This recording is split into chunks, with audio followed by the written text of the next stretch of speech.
Muy bien, mi hermano Carlos Efraín Satián, de la capital del Ecuador, Quito. Seguimos estudiando entonces el Evangelio según Mateo. Recordemos las primeras clases que habíamos estudiado este Evangelio. Recuerda la pregunta que escribimos en el libro. ¿Por qué Mateo escribe el Evangelio de Mateo, o según Mateo, como dicen los manuscritos más cercanos al original? Mateo escribe su Evangelio para demostrar de que Jesús es el Mesías prometido del Antiguo Testamento.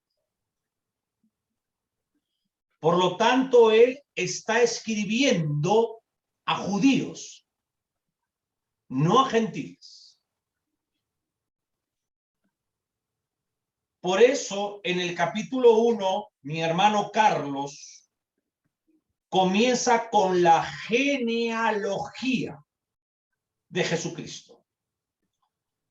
Estamos hablando de la línea, el linaje, la esperma de donde viene Jesucristo, de donde nace. Por eso dice Jesucristo, hijo de David, hijo de Abraham. Ahí estamos entrando al linaje de su familia biológica de Jesús. Y de ahí viene María. El Evangelio de Mateo también fue escrito para responder a los judíos sobre el reino prometido en el Antiguo Testamento y sobre el rey de ese reino. Ahora vamos a entrar al capítulo 5 de las bienaventuranzas. Es muy importante saber dónde nació Jesús. Jesús nació lo que en el hebreo es Beitlehem o Betlehem, que significa casa de pan. Porque Dios había prometido a los hijos de Israel proveer el alimento a sus hijos. Por lo tanto, que el Mesías era el alimento para los hijos de Israel. Aquel que nacía en Belén, casa de pan. Así como el pueblo de Israel de aquellos tiempos eran duros de servir, incircuncisos de corazón, que querían depender de sí mismos y por sí mismos. Hoy en día muchos dentro de la iglesia están haciendo lo mismo. Dios había prometido proveer a sus hijos. Está hablando de dependencia. Un rey, depender del rey. Un reino espiritual, depender de este rey con su reino. Porque la iglesia tiene al rey y al reino espiritual, y el rey y su reino físico vendrá en el futuro, en lo que conocemos el reino milenial. Bienaventurados, la palabra Macarios en griego que significa dichosos, felices, macarios, los pobres en espíritu, porque de ellos es el reino de los cielos. Los pobres en espíritu son todos aquellos que reconocen que tienen que depender única y exclusivamente del soberano. Aquellos, mi hermano Carlos, que reconocen que Dios es el proveedor de todas las cosas. De ellos es el reino de los cielos. Vuelvo a decir que Dios había prometido para sus hijos un proveedor. Y ese proveedor iba a nacer en Belén, casa de pan. Los pobres en espíritu son todos aquellos que reconocen la dependencia exclusivamente al soberano Dios. De ellos es el reino de los cielos. Ya hemos hablado anteriormente que en primera instancia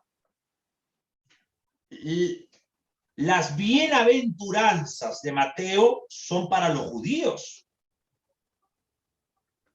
Es una aplicación del reino físico. Pero por supuesto que hay una aplicación para la iglesia. Por supuesto que sí. ¿Alguna pregunta hasta ahí? No, ninguna, pastor. Vamos a ver la otra bienaventuranza. Bienaventurado los que lloran, porque ellos recibirán consolación. Uno de los nombres del Mesías es Consolador. Él es el Consolador. Es interesante porque acá Mateo está hablando del Mesías prometido del Antiguo Testamento. Bienaventurados los mansos, porque ellos recibirán la tierra por heredad.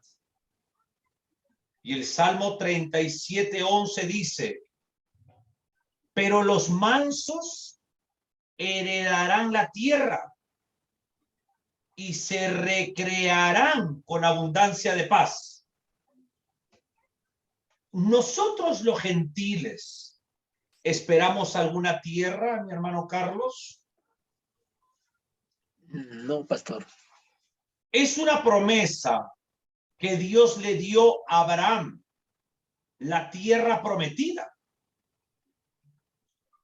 ¿Por qué es prometida? Porque Dios la prometió.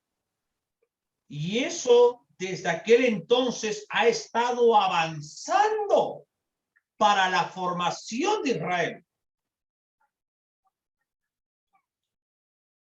¿Será de que esta tierra tiene abundancia de paz? No, porque esta tierra ha vivido constantemente persecuciones, guerras, hasta el día de hoy.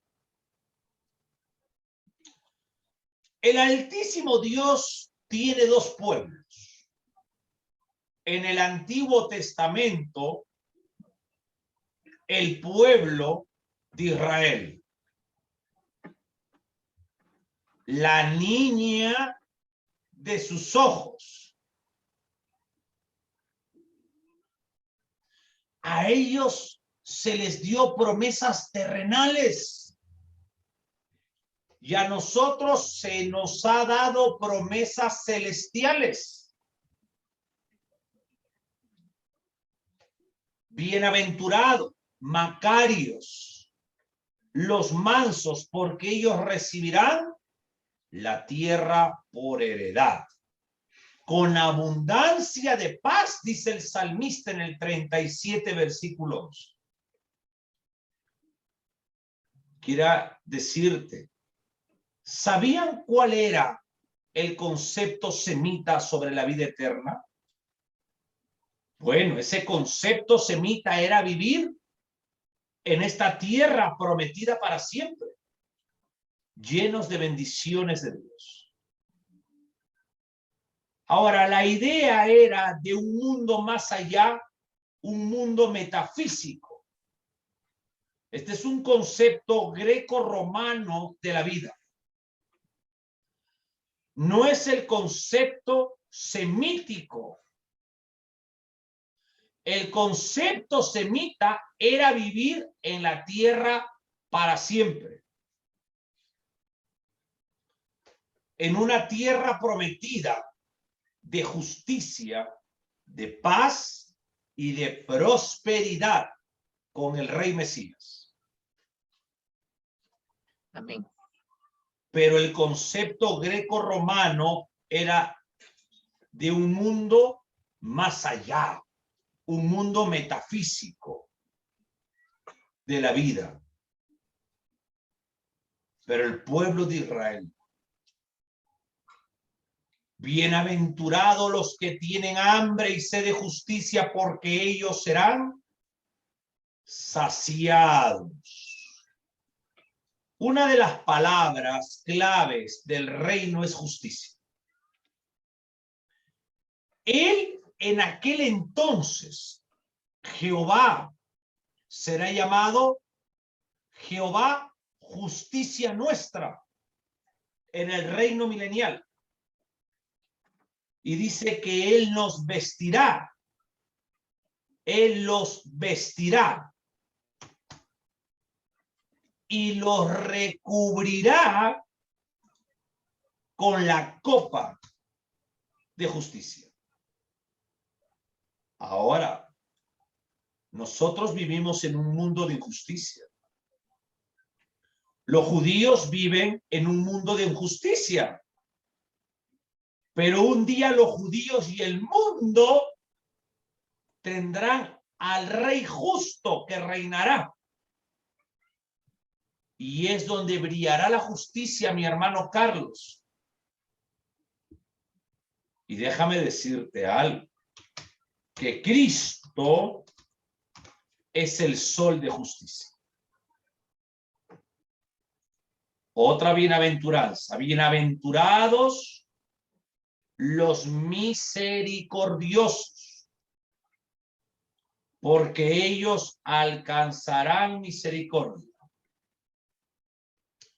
Dios es un Dios de misericordia.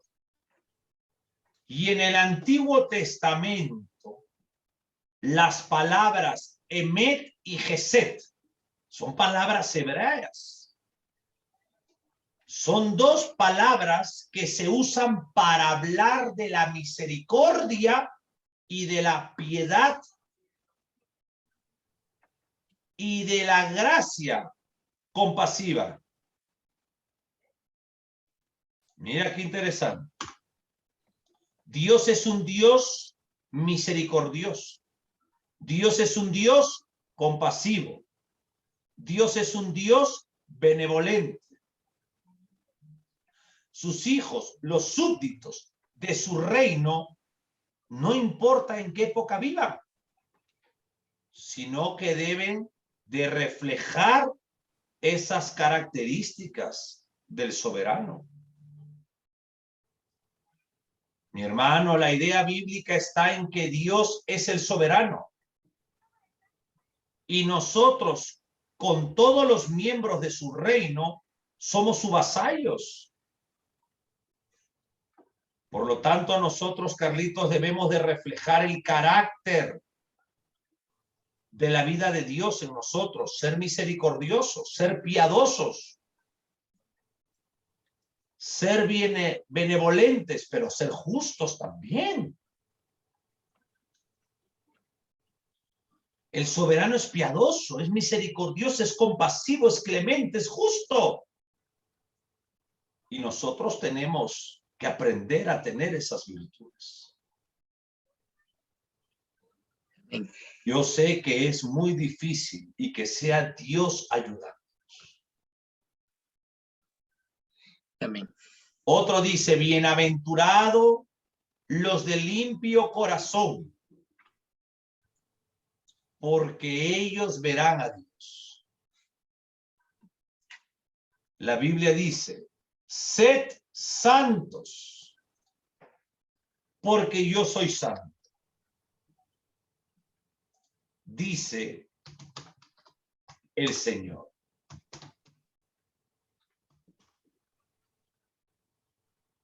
Los de corazón limpio, Carlitos, son todos aquellos que experimentan la santidad de Dios en sus vidas. Son todos aquellos, Carlitos, que experimentan la palabra de Dios en sus vidas. Son todos aquellos que son separados para Dios. Bienaventurados los que padecen persecución por causa de la justicia, porque de ellos es el reino de los cielos. Esto me hace pensar a mí que no se refiere al tiempo del milenio, a ese reino futuro, porque mira acá, bienaventurados los que padecen persecución por causa de la justicia. Me parece que ya no esto es para la ética del reino, porque en el reino no va a haber persecución.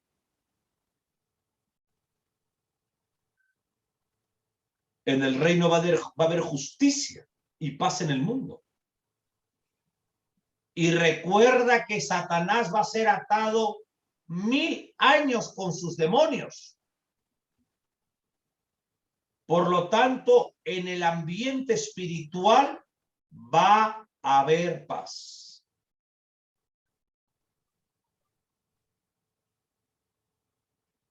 Bienaventurados sois, dice, porque por mi causa os vituperen y os persigan y digan toda clase de mal contra vosotros mintiendo. Bienaventurados sois cuando por mi causa os vitupere. Eso también me parece que no es para el reino de 1000 años como ética, porque no va a haber tal persecución, ¿no?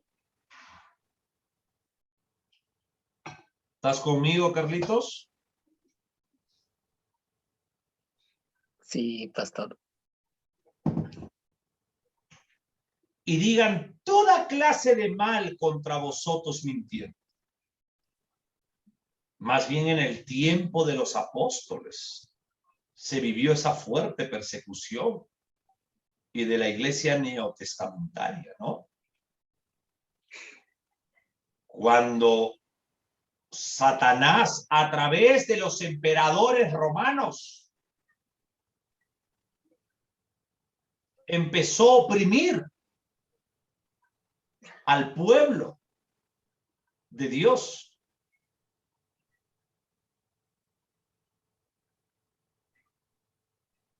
El versículo 12 dice, gozaos y alegraos, porque vuestro galardón es grande en los cielos, porque así persiguieron a los profetas que fueron antes de vosotros. En otras palabras, en tiempos difíciles, en tiempos que Dios ha demostrado su voluntad, en aquellos que han sido perseguidos, como Isaías, Jeremías, Amós, Oseas, otros profetas y los apóstoles. Hombres de Dios, mi hermano Carlitos. Y hoy en día también los verdaderos predicadores somos perseguidos de una u otra manera, mi hermano Carlos. Israel fue colocada por Dios en el centro del mundo. Ese trocito de tierra es como un puente que une 3 continentes: Asia, África y Europa. Quiero volvértelo a decir. Esa tierra prometida que en el transcurso de la historia del pueblo judío en formación, hoy Israel es un trocito de tierra. Hoy en día tiene como 20,000 metros cuadrados, posiblemente más. Pero ese trozo de tierra une 3 continentes: Asia, África y Europa. Israel, Carlitos, fue colocada en medio de naciones paganas. En aquel entonces los fenicios, los filisteos, los moabitas, amonitas, sirios, asirios, babilonios, medo-persas. Allá en el Asia Menor los hititas, y más allá las otras tribus. Israel, hermano, era el paso, era el camino por donde traficaban todas las caravanas, todos los mercaderes, todos los comerciantes de aquellos tiempos. Tenían que pasar por ahí. Se venían del África, se venían de Egipto. Si venían del Asia, por ahí tenían que pasar. Si venían de Babilonia, por ahí pasaban. Carlitos, era el cruce de aquellos tiempos. Israel debió practicar la vida de Dios para que aquellas naciones paganas que pasasen por ahí se preguntasen: ¿por qué Israel es así? ¿Qué hace que esta nación sea así? Y la única respuesta sería: porque son los adoradores del Dios vivo.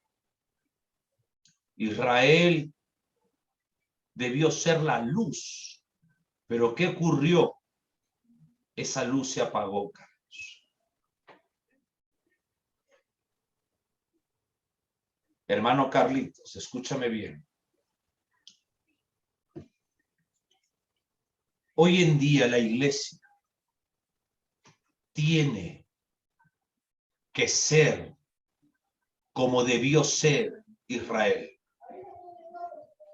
una luz para las naciones paganas. ¿Qué te quiero decir, Carlitos? Yo sé que hay mucha controversia con lo que voy a decir. Algunas iglesias, las hermanas mayormente en los púlpitos usan falda.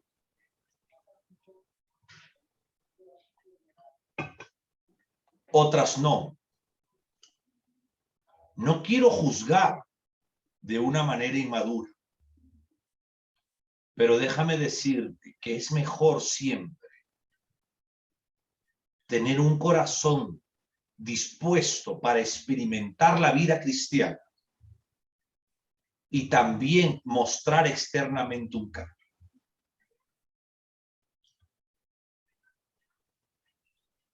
¿Tú te imaginas, Carlitos, ver tú que eres joven, soltero, guapo,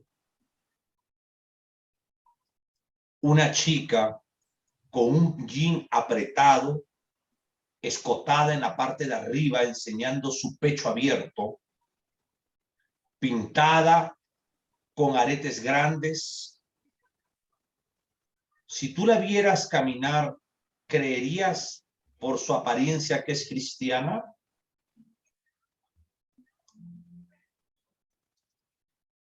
No, pastor.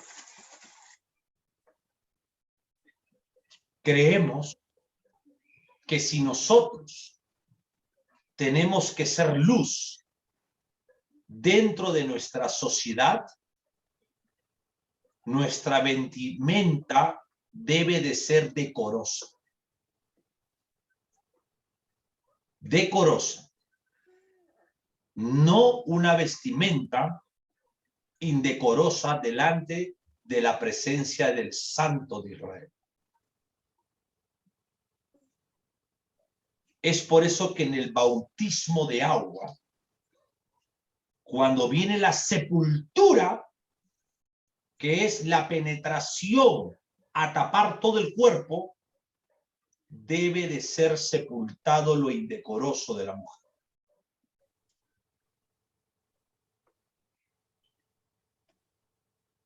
Y voy a agregar algo un poco anecdótico. Debe de ser sepultado la avaricia del hombre y de la mujer y aprender a compartir correctamente con la iglesia.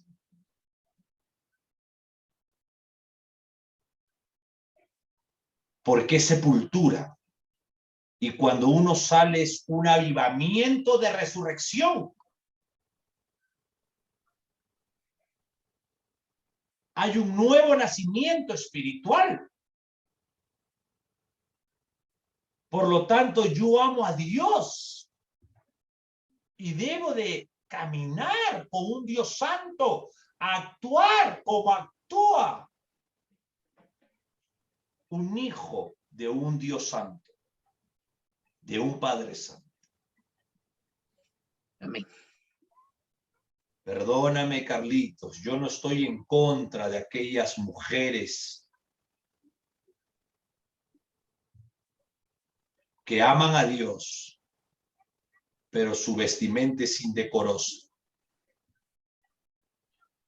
Yo creo que una persona debe por sí misma darse cuenta qué es lo mejor.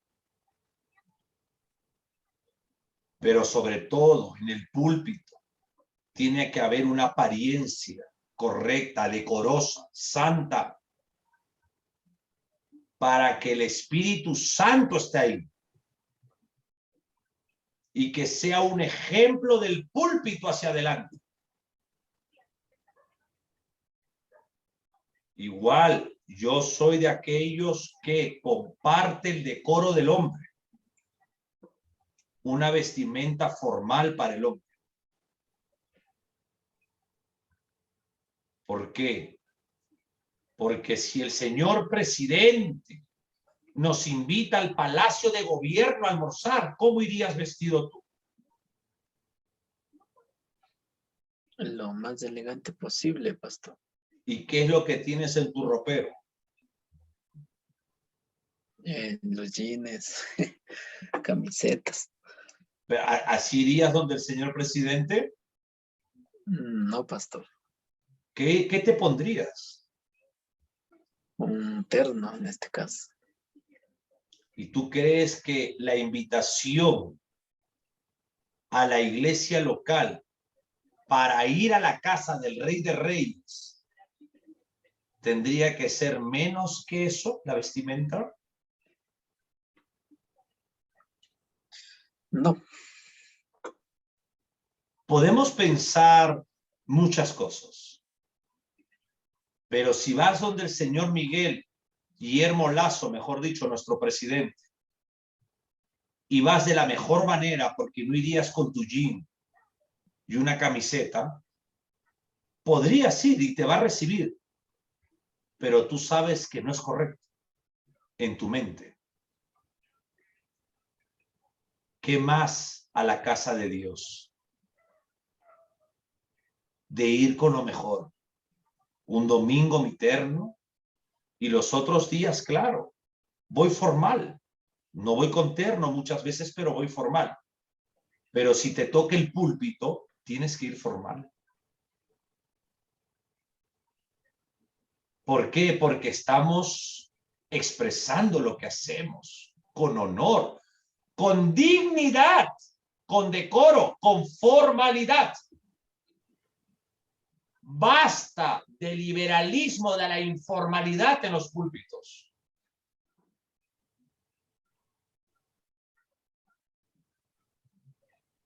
Quisiera no dejar de ser conservador de la palabra. Quisiera ser un hombre que conserve su palabra, que no la altere, y que sea Dios, mi hermano Carlitos, dirigiéndonos y juzgándonos a todos en el tribunal de Cristo. Pero lo que sí te digo, que mi Dios es un Dios santo, es un Dios honesto, es un Dios íntegro, y Él espera que nosotros también lo seamos. Los versículos del 17 al 20, el Señor nos da el carácter justo del Rey del reino. Estamos en Mateo 5. Acá te lo he puesto. Los versículos del 3 al 16 nos habla del carácter de los súbditos. A ver, vamos a ver. Del 3 al 16. Estamos hablando desde las bienaventuranzas. Sígueme con la palabra, la escritura, tus ojos ahí con tu dedo. Capítulo 5 del 3 hasta el 12 hablamos de bienaventuranzas. Y el 13 al 16 hablamos de sal y luz. Ahora mírame a los ojos, mi estimado hermano. ¿Será de que nuestro indecoro expresaría el testimonio de sal y luz ante una sociedad? No, pastor. Quiero que entiendas que nuestro ministerio, Carlitos, es un ministerio doctrinal y de conservación de la palabra en nuestros corazones. No es un ministerio moderno, no nos importa ser así. Modernismo. No es un ministerio con modernismo, es la palabra, perdón. No es un ministerio con liberalismo, no me importa. Somos un ministerio que diezmamos con amor. Así estemos en crisis. Lo hacemos todos. Amén. Hasta yo lo hago.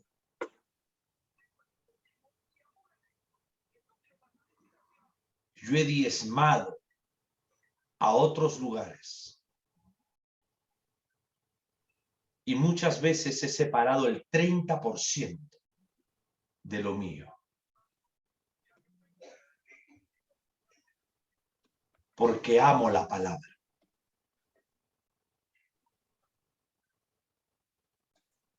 He compartido con pastores más humildes que yo en ingresos. Y aún en tiempo de pandemia, he dado de lo que no tenía para otros pastores, así sea poco. Porque amo a Dios, amo la palabra. No es que hablo bla, bla, bla.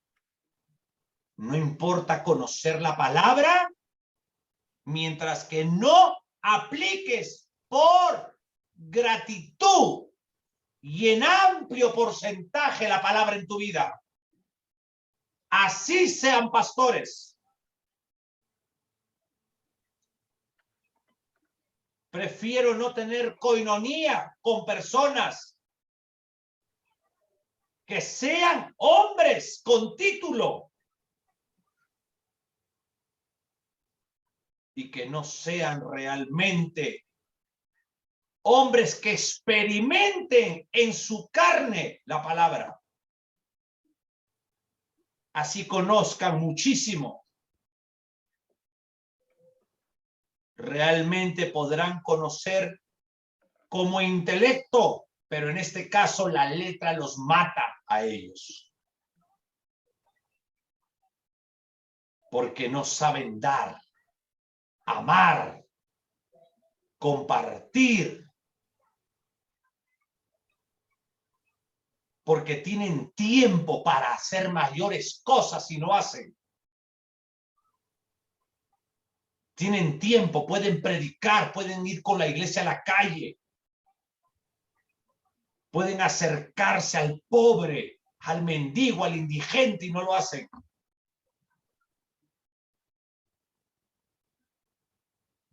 Solamente es un intelecto que brilla. Pero el que tiene frutos se nota. Se nota en lo que hace. No son cómodos,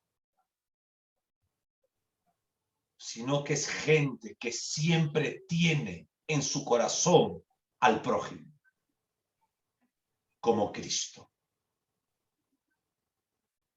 Ese es el grupo de liderazgo de nuestro ministerio. Con errores, imperfecciones, pero con grandes cualidades expresivas de un cristianismo activo. Amén.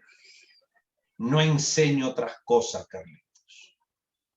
Tú vas a venir a vivir cerca a nosotros por un tiempo. Quiero que sepas a dónde vienes.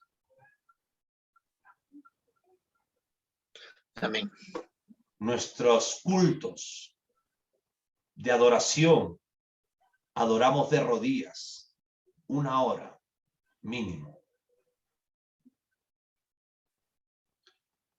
Nuestra vigilia del mes son 3 a 4 horas de rodillas. Las hermanas tú las ves echadas, acalambradas. A los hermanos también. Pero ahí están llorándole a Dios y adorándole. Porque lo aman. Amén. El amor a la palabra.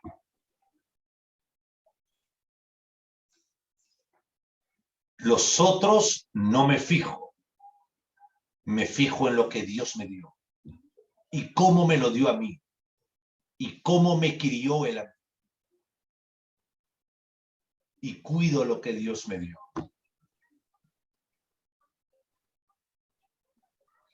Porque hemos aprendido que todos los hombres del Antiguo Testamento adoraban de rodillas a Dios. No quiero perder la conservación de la palabra en mi vida. No quiero que un concilio de ahora me cambie. No quiero. Porque no creo en ellos. Porque han muchos manipulado la santidad de Dios. A su manera. No han manipulado a Dios. Jamás. Dios es inmanipulable. Sino que lo han manipulado para beneficio propio de una iglesia.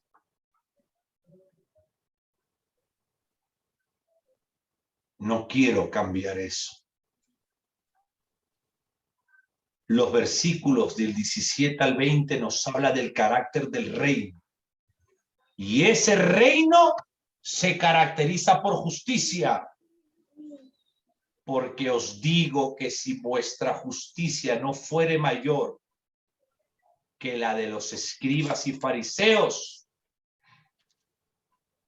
no entraréis en el reino de los cielos.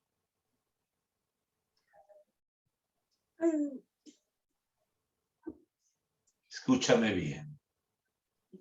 Os digo que si vuestra justicia no fuere mayor que la de los escribas y fariseos, no entraréis en el reino de los cielos. Los fariseos y los escribas, dice el libro, conocían las escrituras antiguas. Las habían aprendido de memoria, pero esa escritura no había hecho efecto en sus vidas.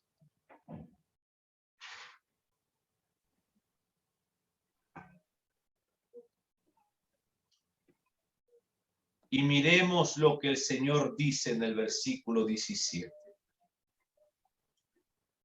No penséis que he venido para abrogar la ley o los profetas. No he venido para abrogar, sino para cumplirla. El Señor no está dando en el Sermón del Monte una nueva ley. Un momentito.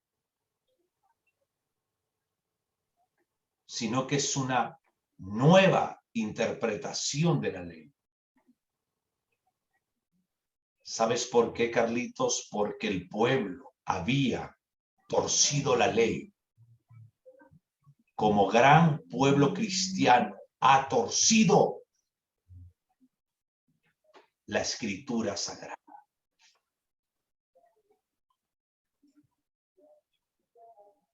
Carlitos, gran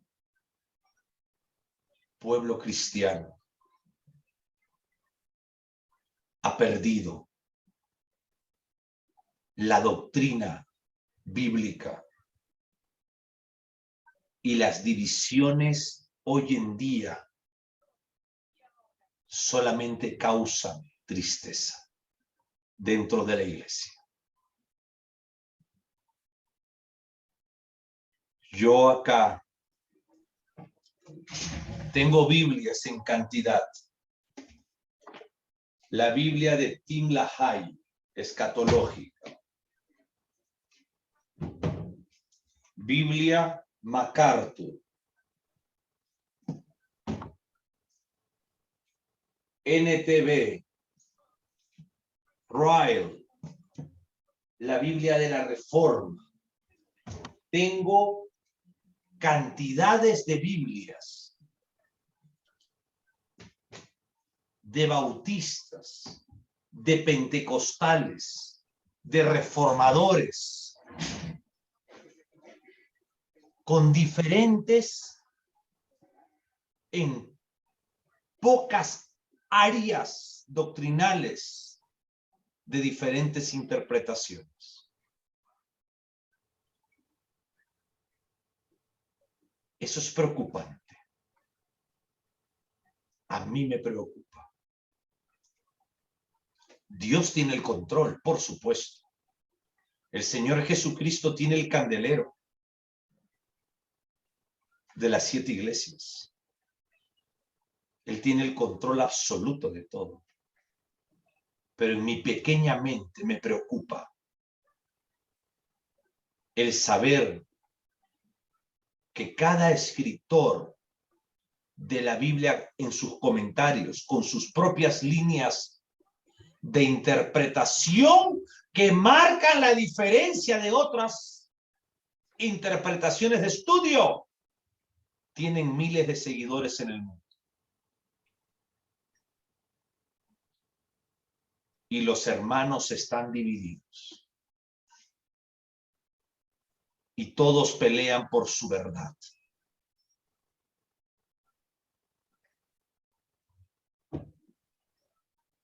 Y muchos insultan. Yo he visto a pastores insultar a otros de hijos del diablo, aún en Quito. Qué vergüenza y qué pena. Qué desprecio. Qué falta de nobleza en el corazón. Pero todos seremos juzgados en el tribunal de Cristo, queridos.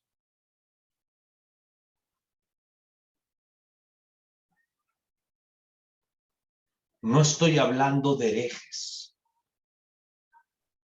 No estoy hablando de sectas. Estoy hablando de seguidores, de hombres dentro de la historia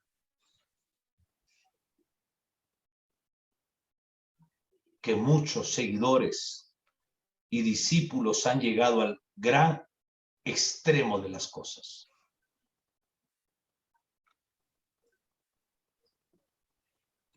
Para mí, mi hermano, me causa dolor.